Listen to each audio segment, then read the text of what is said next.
But for the rest of the world, we're going to have things done by Friday. And Friday is not that far away. So you should expect, we said August 1st is the date that we're setting all these rates, and they are off to the races after that.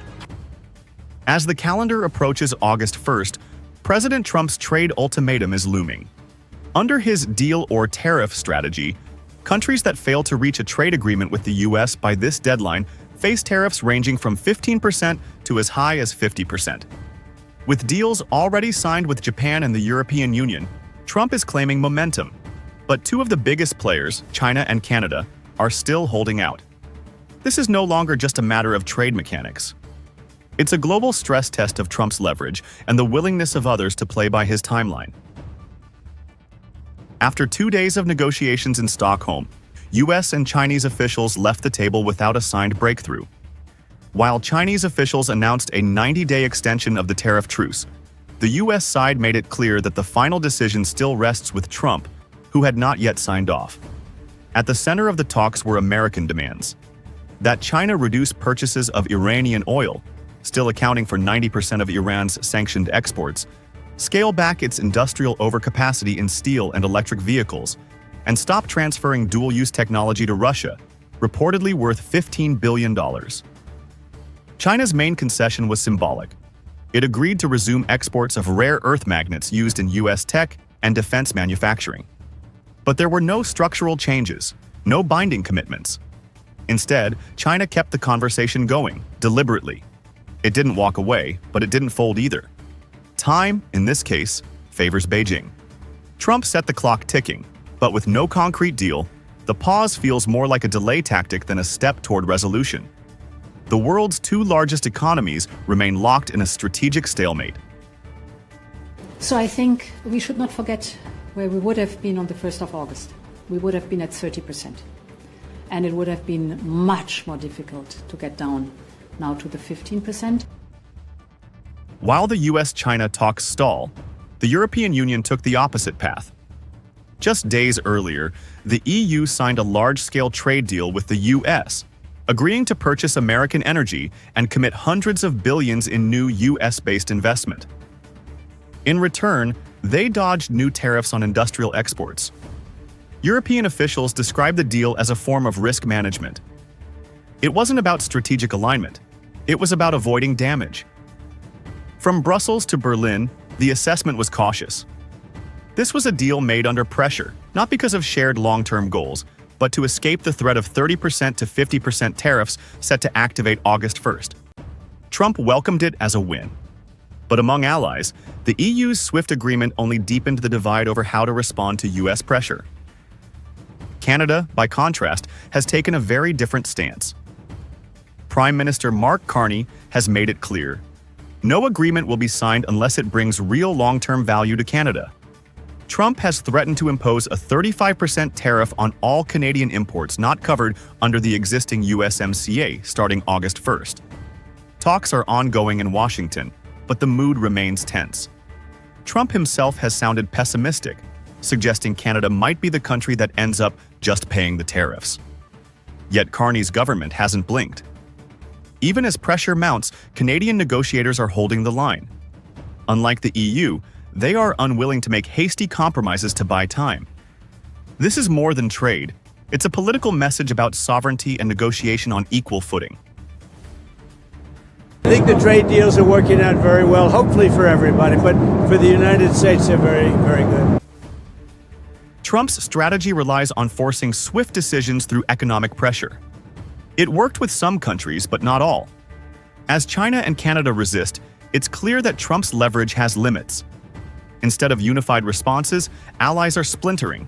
Some rush to sign, others dig in. Trump's system of maximum pressure no longer guarantees results. With August 1st fast approaching, Trump may soon find that not every country plays by his clock, and not every deal can be forced into place.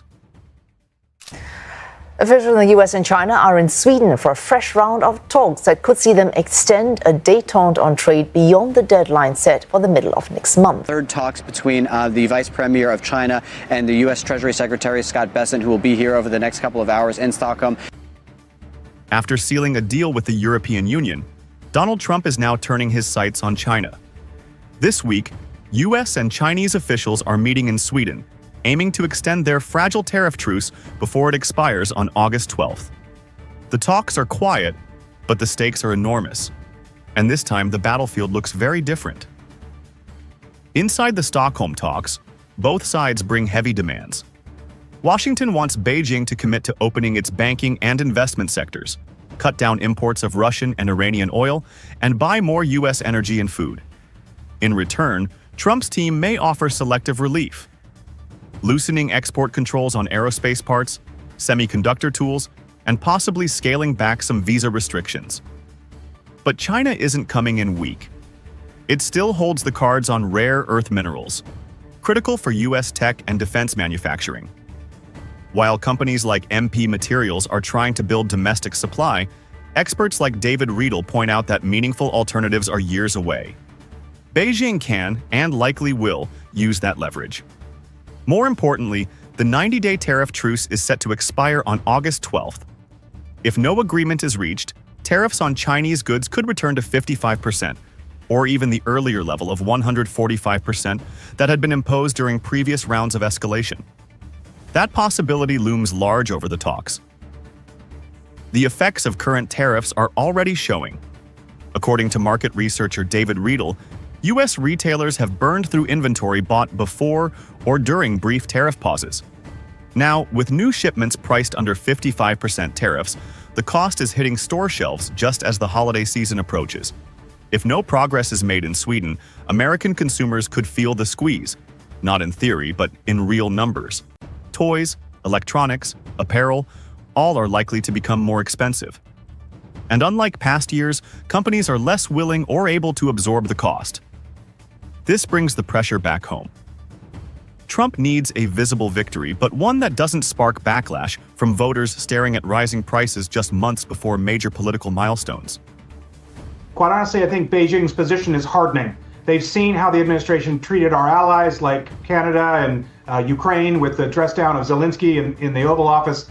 There is no way that Beijing's going to put Xi in any position where he loses face. Yet a deal won't come easy.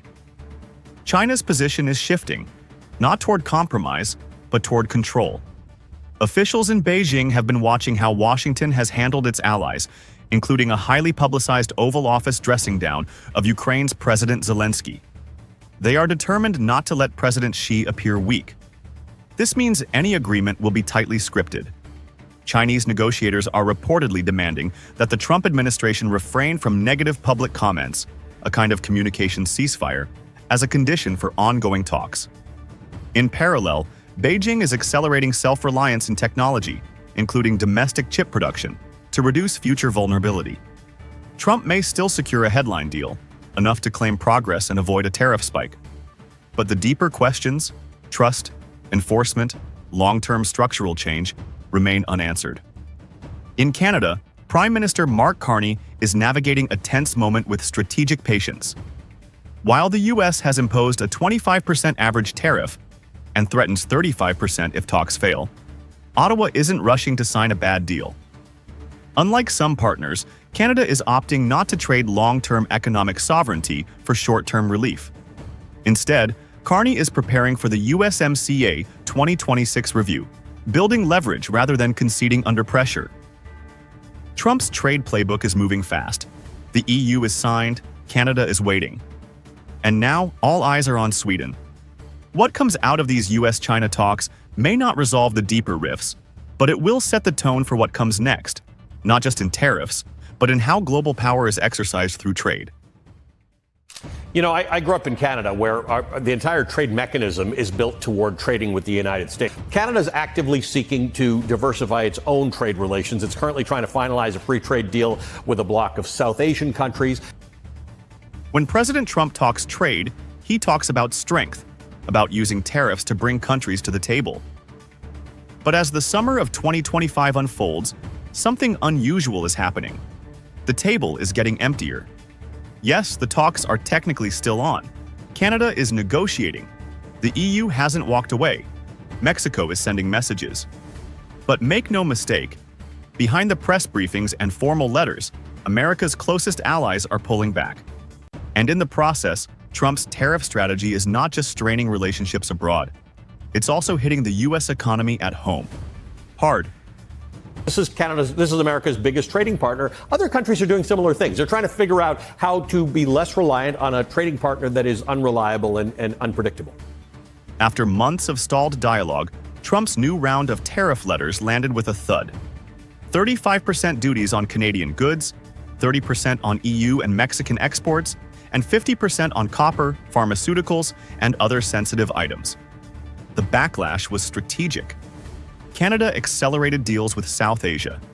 The EU delayed its countermeasures but drafted a massive $72 billion retaliation list. Mexico continued talks but with reduced optimism. None of these countries slammed the door, but none are treating the US as a reliable partner anymore. Instead, they're working on long-term alternatives, and America is no longer in the center of their plans. Past 3 months, this is when the tariffs went into place and companies either decided to absorb some of that, get inventory ahead of that deadline, or start to pass some of that on to the consumers. While allies quietly pulled back, the real pain began showing up inside the U.S. economy. The 50% tariff on copper raised immediate concerns. The U.S. imports over half of its refined copper from allies like Canada, Peru, and Chile. But domestic refining capacity is limited. Tariffs only raised the cost, without improving supply. It was the same story with Brazilian coffee. With a 50% duty in place, prices spiked. But coffee isn't produced at scale in the US, except in Hawaii. Importing alternatives simply isn't feasible. American consumers bore the cost, with no gain in strategic security. Meanwhile, US companies and financial institutions began closely tracking the fallout. According to CBS News reporting, many businesses either tried to absorb the new costs, front-load inventory, or passed prices on to consumers. Attention also turned to household spending. Banks were watching whether American consumers, already stretched by inflation, were cutting back or falling behind on payments. Another area under scrutiny was investment. IPO activity and corporate mergers began to stall, driven by rising input costs and trade uncertainty. These developments raised questions not just about current earnings, but about confidence in the economy's direction.